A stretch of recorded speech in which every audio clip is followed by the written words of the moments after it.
I'm super happy with how that turned out. That's gonna look really good.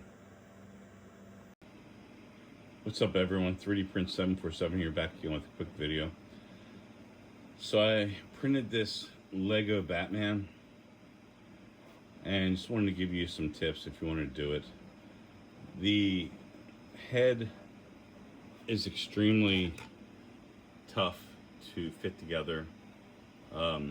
You just have to use a hammer. That's what I had to use to get the pieces in. Like the eyes right there are separate pieces, and the skin parts for the cheeks and the mouth, they're all separate pieces that just all go together, and they don't go together easily.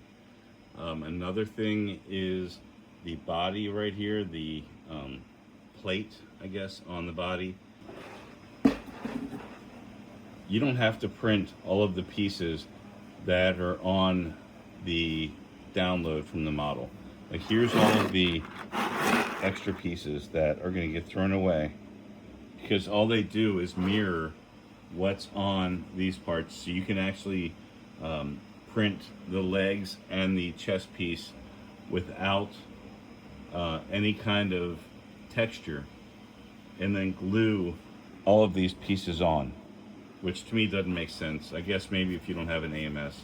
So I used the AMS on this. I mean, it turned out pretty awesome. I'm really happy with this.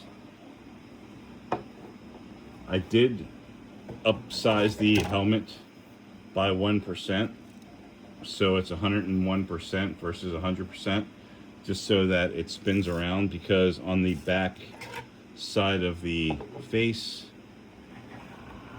you've got another face, and you can spin that around.